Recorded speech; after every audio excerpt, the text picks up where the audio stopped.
Ayan, hello mga kaibigan, isang magandang araw po sa ating lahat. Kumusta po kayo? Mga taga Luzon, Visayas at Mindanao at sa lahat na makakapanood po ng video reaction na ito. Naway na sa mabuti po kayong kalagayan at ligtas sa anumang kapamakan. Talakayin natin mga kaibigan itong parang death threat na nanggaling mismo kay Senator Raffy Tulfo sa kanyang programa na Raffy Tulfo in Action, na kung saan meron siyang gustong tumaob at nasabi nga niya mga kaibigan mula mismo sa bibig ni Raffy Tulfo na lagi siyang handang magbigay ng bulaklak sa taong tinutukoy niya na tumaob. Mga kaibigan, dito sa batas natin, walang ibang tinutukoy. Alam natin niya lahat na walang ibang tinutukoy si Raffy Tulfo, kundi si Attorney Libayan. At makikita natin mga kaibigan doon sa comment portion na Attorney Kabutas. Noon pa man mga kaibigan, ang tawag ng mga Tulfonatics, kay Attorney Libayan ay Kabutas, Attorney No Case, at kung ano-ano pa. At lahat ng yan mga kaibigan ay nandun sa comment portion, doon mismo sa live kanina ni Raffy Tulfo, dyan sa Raffy Tulfo in Action. At siya mismo ang host doon sa kanyang programa na Raffy Tulfo in Action. So kanina, habang tinatalakay ni Attorney Libayan ang tungkol dito, na parang death threat nga sa buhay niya, ay tiningnan ko kaagad yung live ni Raffy Tulfo sa Raffy Tulfo in Action. Kasi nakikita ko doon sa comment portion na na-delete na daw yung ibang mga comments doon. So nakipag-unahan pala itong Raffy Tulfo in Action kay Attorney Libayan, kasi tinatalakay na kanina mga kaibigan na Attorney Libayan yung tungkol doon sa mga comments nga bilang patunay. Kasi syempre alam natin lahat mga kaibigan, walang ibang binabanggit. Pati yung mga supporters ni Raffy Tulfo, wala silang ibang binabanggit na tinutukoy ni Raffy Tulfo kundi si Attorney Libayan. So yung mga comments na yun mga kaibigan, nung binisita ko, yung pinuntahan ko yung live na yun ni Raffy Tulfo in Action, no, ay wala na nga yung ibang mga nabanggit ni Attorney Libayan. So, malinaw na na-delete niya. So, ang tatalakayin ko dito mga kaibigan, yung tungkol nga dito sa merong gustong tumaob, itong si Senator Raffy Tulfo, na isang abogado na alam nating lahat mga kaibigan na walang pinaparinggan. Walang ibang tinutukoy itong si Senator Raffy Tulfo, kundi si Attorney Libayan. Pakinggan muna natin, panoorin natin bago tayo makapagbigay ng reaction tungkol dito. Fiscal EJ sa YouTube. Mga audiobook, parang libro pero nagsasalita lang siya kaya madaling ma-absorb. May iyak naman dito ulit. Ha? May iyak mo naman nakikita ko. Sa sino? May manggagalitin na naman, manggigigil na naman. Yeah, Kaya mas gusto ko pag habang nagagalit, natutuwa, promise, I swear to God, natutuwa ako dahil makikita mo yung parang may sakit na eh. Totoo yun. Mas maganda nga, tuntua pa bang gigil. Ay, basta't may marami ka na makakampi sa Baka parang isang araw, tumawag na lang. Wag naman. Hindi, dahil sa sobrang sama ng loob. I mean, sa sobrang gigil. Hindi kasi kumisa nakikita ko, wala akong paano dito. Yung bang sa sobrang gigil na, kumbaga, Siri, ba't tuwan-tuwa ka dali? ginawa na ng mission sa buhay, yung magalit. So, makikita mo yung gigil talaga. Ito mga kaibigan, ang hindi lang talaga maganda na obserbasyon kahit sino na ordinaryong mamamayang Pilipino, na ang isang senador na si Raffy Tulfo, Senator Raffy Tulfo, ay maghahangad na tumaob sa sama ng loob, no? Ang isang laging nakakapansin sa kanya, isang kritiko niya. Ibig sabihin ba nito ayaw talaga ni Raffy Tulfo nang kinukontra siya? Anyway, makikita naman natin mga kaibigan, kahit nga sa Senate hearing, na si Raffy Tulfo, ayaw niya nang kinokontra siya. Gusto niya lahat ng tao ay sasaludo sa kanya. Lahat ng tao, lahat ng resource person ay mag-yes lang sa kanya. Magsasalita pa lamang ang tao na resource person na inimbitahan nila dyan sa Senate hearing, i-stop na ni Raffy Tulfo. Sasabat na kaagad siya. Paano pa makakapagpaliwanag ang isang resource person? Lagi siyang galit. Maaari din natin sabihin na ang pinapatunguhan ni Raffy Tulfo ay sarili niya mismo. Lagi siyang galit, di ba? o drama lang yung paggalit-galitan niya dyan sa Senado.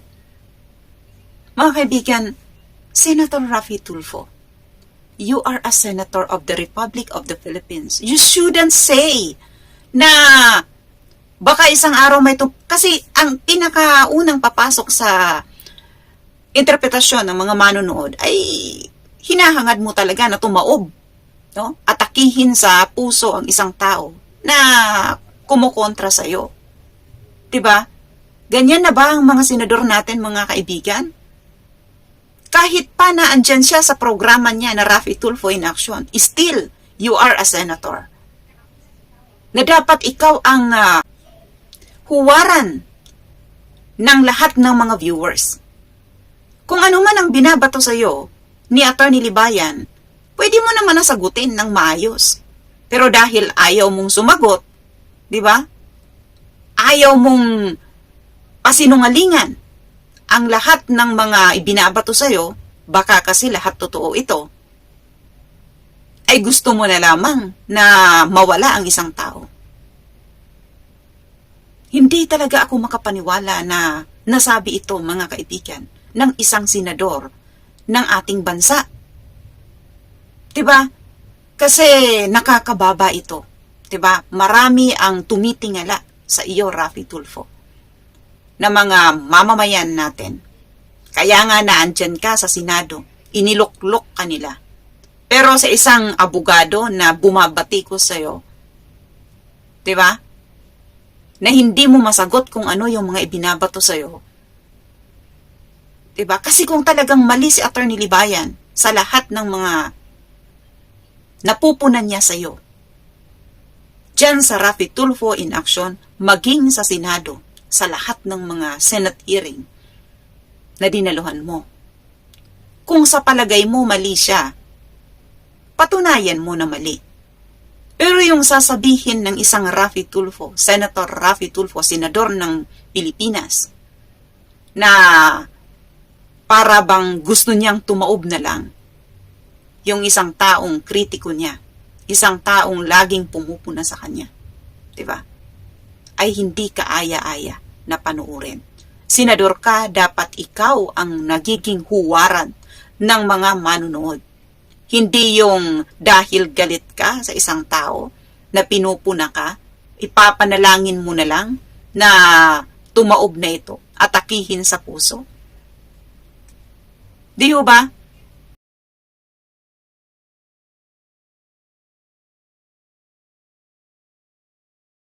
Sa buhay, yung magalit. So, makikita mo yung gigil talaga. So, darating yung time, baka sumabog na sa puso. Atakihin. Eh, ako naman handa magpadala ng bulaklak. Diba? Sinabi niya, mga kaibigan, na handa siyang magpadala ng bulaklak. Tuwang-tuwa pa sila.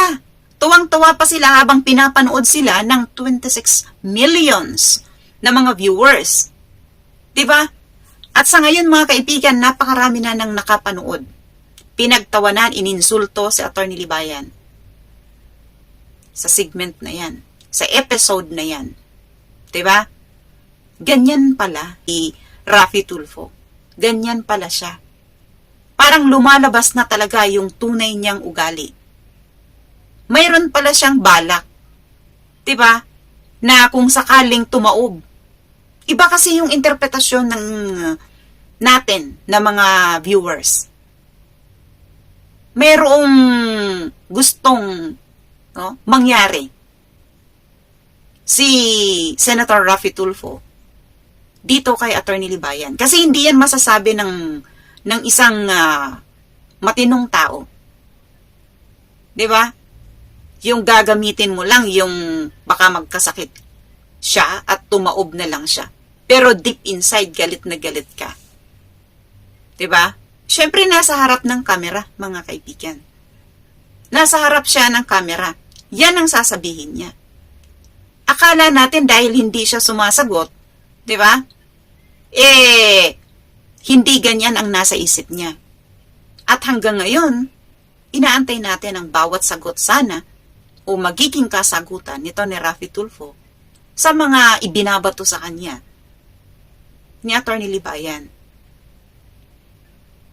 Kayo na ang humusga, mga kaibigan.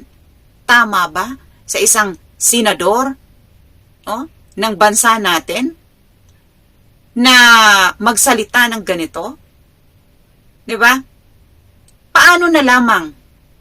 Ito hindi ako sa masyadong advance mag-isip, pero posibleng mangyari ito, mga kaibigan. Dahil si Raffy Tulfo, napakarami ng kanyang mga followers. At ang nakapanood niyan, mga kaibigan, dahil sa sobrang paghanga nila kay Raffy Tulfo. Kung sino yung kumukontra kay Raffy Tulfo, syempre, kapag panatiko ka sa isang tao, galit ka na rin doon sa kumukontra, sa hinahangaan mo. Paano na lamang kung ang isa o yung viewers niya, di ba, mag-isip ng masama dito kay Atty. Libayan? Di ba? Kayo na ang magtimbang-timbang, mga kaibigan.